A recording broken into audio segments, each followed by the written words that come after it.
I hadn't seen Lulu in 4 years. 4 years since the night we almost crossed a line neither of us knew how to name. 4 years since I pulled away the next morning and pretended nothing had happened. 4 years since she left Kenya without either of us saying what we were actually feeling. And now she is standing in front of me in a cafe on Ngong Road, holding 2 cups of coffee like we didn't lose each other in the silence. She hands me one. Her fingers brush the inside of my wrist as she passes it to me. Light. Accidental. Familiar. And my breath stutters. Because she used to do that all the time. When we walked side by side. When she wanted my attention without interrupting. When she was about to say something she wasn't sure she should say. She doesn't even realize she's done it. But my body does. And, just like that, I realize something terrifying. I am standing in front of the one person I never managed to explain. The one person I never managed to forget. I was supposed to be having a normal morning. Coffee. Emails. Work. The careful, sensible life I have built for myself. Instead, I am standing in front of the one person I never managed to explain. The one person I never managed to forget. She smiles like no time has passed. But there's something guarded behind that smile. Something measured. Like she is counting this moment for a reason I don't yet understand.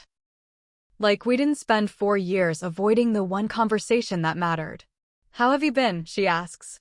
Simple question. Impossible answer. Good, I say. Busy. Work, mostly. She nods. You always were busy. You always were leaving. I reply. We both smile. Careful, like we're testing each other. We sit by the window. Sunlight cuts across the table. Outside, a boda rider argues with a traffic officer. Someone laughs near the counter. Cups clink. Milk steams. Normal sounds. But my heart is not normal. She wraps both hands around her mug and blows across the top before sipping, even though it isn't hot enough to need it. I notice. I notice too much. She taps the edge of the mug nervously, then tucks a stray strand of hair behind her ear. Subtle, but telling. So, she says, you're a lawyer now, officially? Yeah, for a while now. You always said you would. Congratulations. Thanks. You always said you wouldn't stay in one place. She smiles. I didn't. We talk about work. Travel. Nairobi changing. Mutual friends we don't quite keep up with anymore. The conversation flows easy, but under the surface, each word is a dance. Short laughs. Quick pauses. Gestures that speak louder than sentences. My phone lights up on the table. I glance at it without meaning to. David. With a heart emoji next to the name. I flip the phone face down mid-sentence. Sorry, I mutter. Lulu's eyes flick to the phone. Then back to me. She nods like she didn't see. Like she's giving me space to hide whatever that was. I don't know why that makes me feel guilty. There's a small silence after that. Not awkward. Just careful. Like we're circling, sensing the tension we can't name. So we do what we used to do when things felt too heavy. We run back to something safe. Revisit old memories. Soon we find ourselves laughing without planning to. Proper laughing. The kind that interrupts sentences. You're telling it wrong. She says when I recount an old university story. I'm telling it accurately. I insist. You skipped the part where you got us lost. You were the one reading the map upside down. I counter back. We stop laughing at the same time. Probably because we both realize this is familiar. Too familiar. This sliding into each other's sentences like no time has passed at all. And that scares me a little. She studies me for a second. You haven't changed, she says quietly. I almost say you have. Instead, I say, you still talk like you're observing a documentary. She smiles. Looks down at her cup. Do you ever think about university? She asks. My stomach tightens. Sometimes. Me too. We don't say which part. Whose hands came too close, whose breathing changed first, only that it felt inevitable, terrifying, and impossible to put into words. We never really talked after, she says. Her voice trails off. After, I repeat. We both look at the table. I want to say, I didn't know how to face you after that night. I want to say, I was scared of what it meant. But I don't know how to say those things without reopening something we are both pretending was closed. She taps her finger lightly against the mug. I thought you'd call, she says, almost to herself. I thought you needed space, I reply. We look at each other then. Really look. And I realize something that makes my chest ache. We are still doing it. We're still assuming. Still softening truths.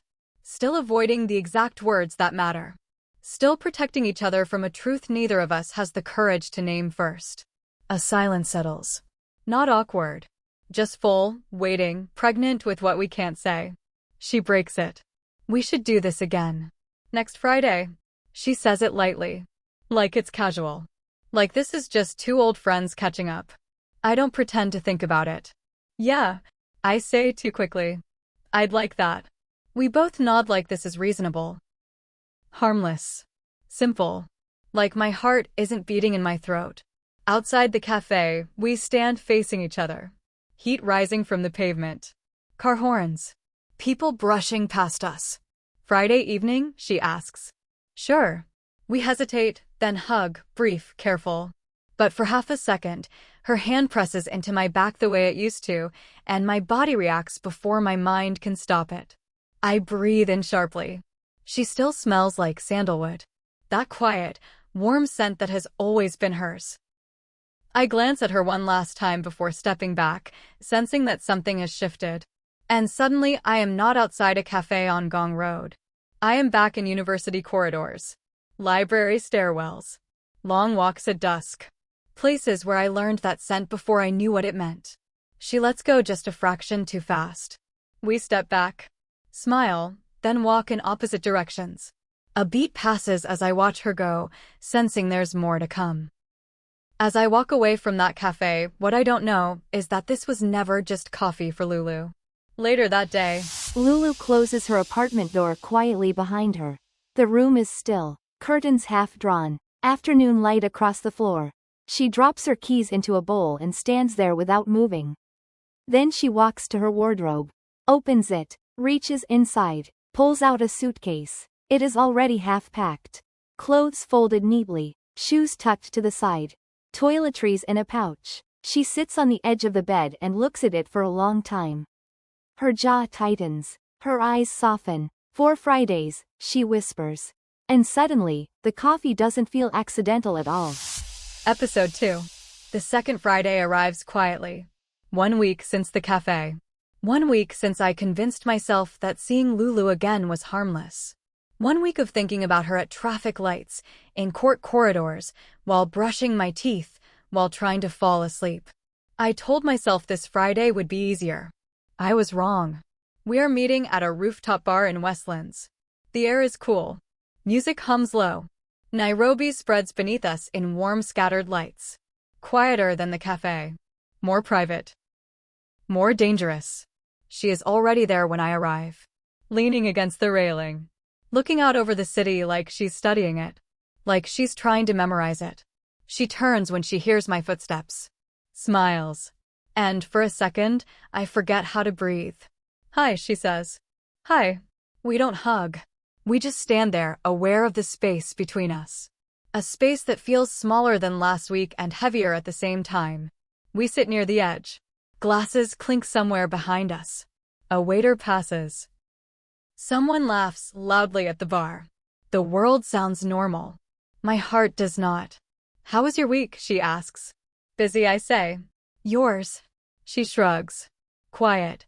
We both know we're lying. We're not talking about work. We're talking about how last Friday has lived in our heads all week. She watches me for a long moment. Like she's measuring something. Then she says it gently. Do you ever think about that night? She places the words between us carefully. Like something fragile. I don't ask which night. I know. Yes, I say. The answer comes out before I can soften it. She nods slowly. Like she expected that. Me too. The city hums below us. And suddenly the rooftop disappears. We are back in that small university apartment. A single yellow bulb in the corner. The curtains half drawn. Music playing softly from someone's laptop across the room.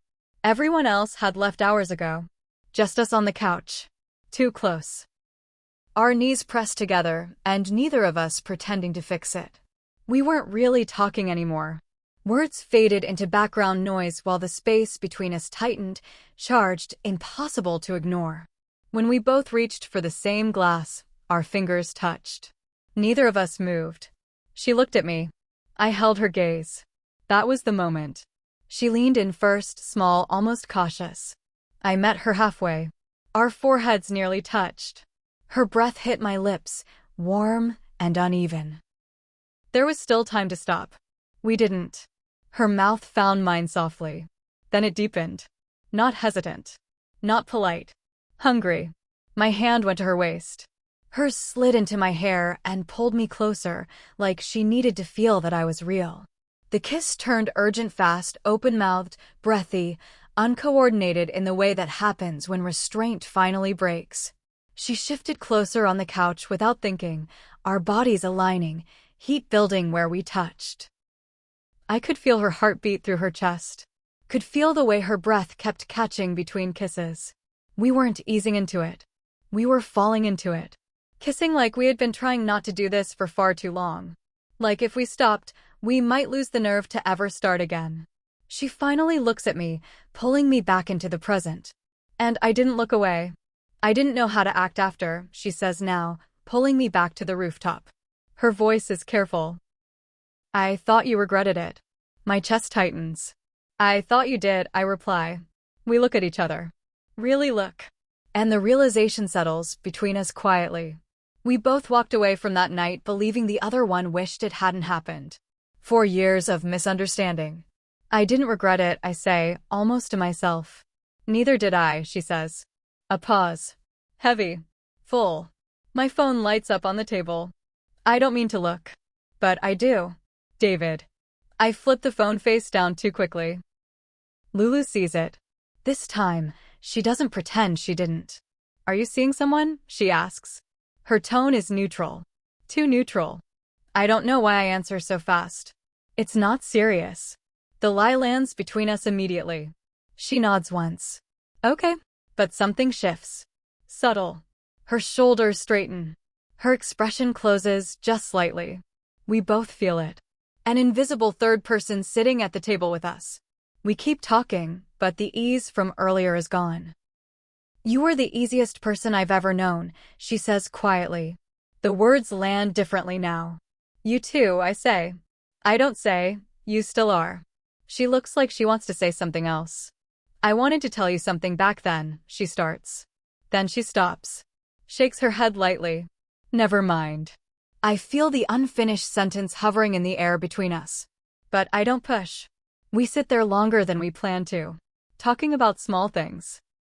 Letting the heaviness thin just enough to breathe. But it never fully leaves. When we stand to go, the goodbye feels different from last week. Quieter. Heavier. Same time next Friday? She asks. Yes, I say. My voice sounds unsteady. She smiles softly. Good night, Amina. Good night, Lulu.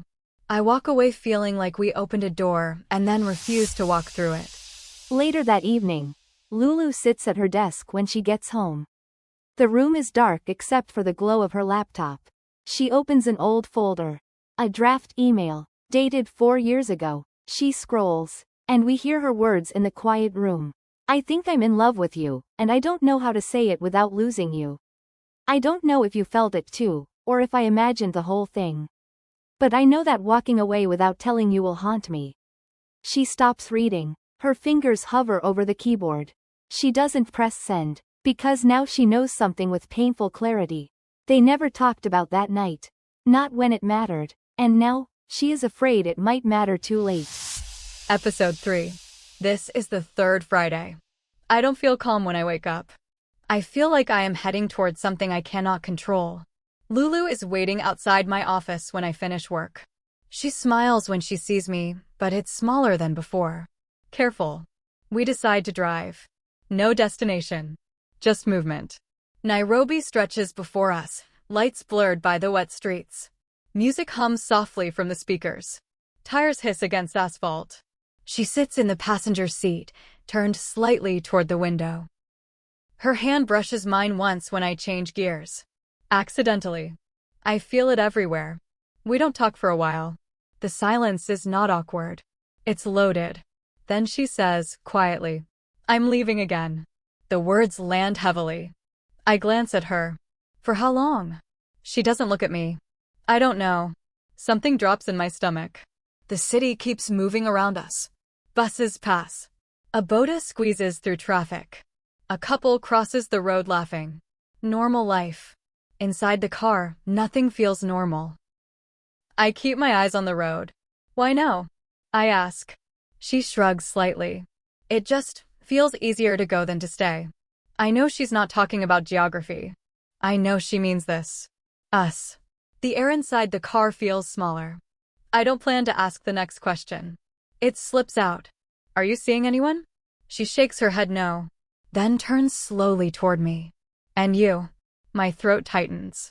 David? I nod once. Yes. Silence fills the car. She fiddles with the edge of her scarf. Looks down. Then out the window. It's not serious, she says. I don't answer. Because I can see in her face that it is serious enough to hurt. We don't argue. We don't discuss it. But something raw has entered the space between us now. Something honest. We drive like that for a long time. Talking about small things. Streets. Music. Traffic.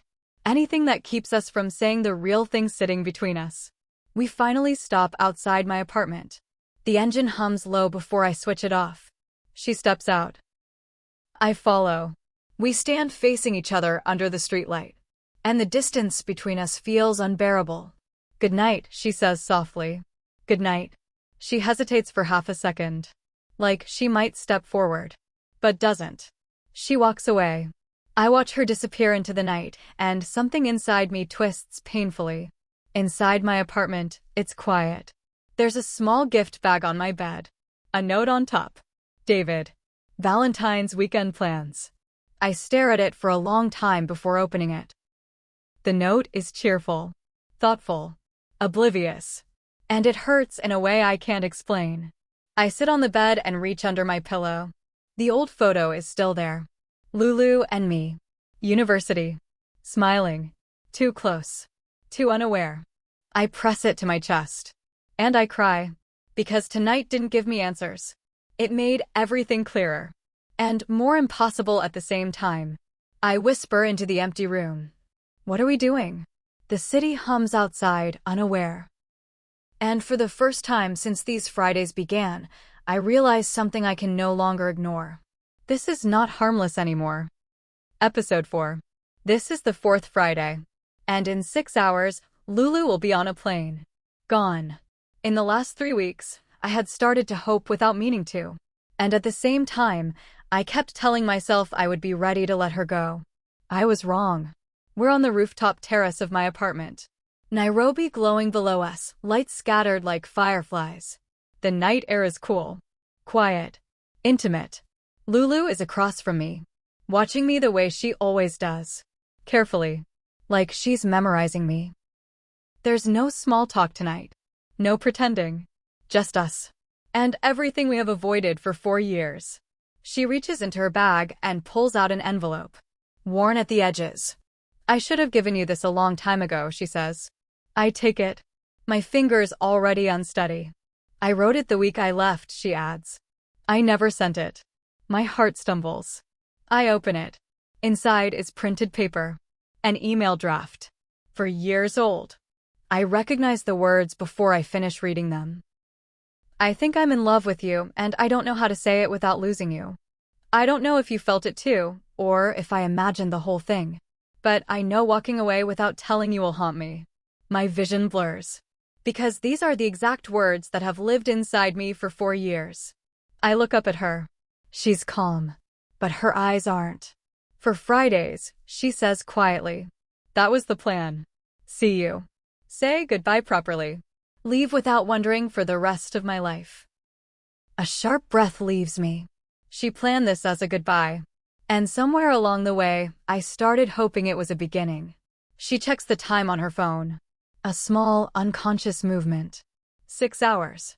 Something in me snaps into place. I put the letter down. I can't do this again, I say. Her brows knit slightly. Do what? Lose you because I was too afraid to say the one thing that mattered. Silence. The city hums below us. I love you, Lulu. The words come out steadier than I expect. I loved you 4 years ago. I love you now. And I am done pretending that what happened between us was confusion or bad timing or fear. It was love. I just didn't know how to carry it. She doesn't speak. She just looks at me like the air has been knocked out of her lungs. I was scared, I continue. Of what it meant. Of what it would change. Of losing you. And I lost you anyway. Her eyes shine. I step closer. I'm not doing that again. Her voice is barely there. Amina. I don't care that you're leaving in 6 hours, I say. I care that for the first time in 4 years, we're saying the truth out loud. We are standing very close now. Too close. Her breath touches my lips when she exhales. I thought you didn't feel it, she whispers. I thought you didn't either. A sad, disbelieving laugh escapes her. For years. Wasted on assumptions. She reaches for me first. Her hand slides to the back of my neck the way it used to, and that is all it takes. I kiss her. Not tentative. Not careful. For years of restraint collapsing at once. She kisses me back immediately. Like she has been waiting at the edge of this moment for years. My hands find her waist. Hers grip my shirt. The letter flutters off the table in the wind and neither of us cares. This is not a polite kiss. This is relief. Recognition. Hunger. Memory. We break only to breathe, foreheads pressed together, and then we're kissing again like time is running out, because it is. I don't want this to be goodbye, she murmurs against my mouth. It isn't, I say. And for the first time, I believe it. Because I already know what I have to do. David. The careful life. The pretending. All of it suddenly feels small. Manageable.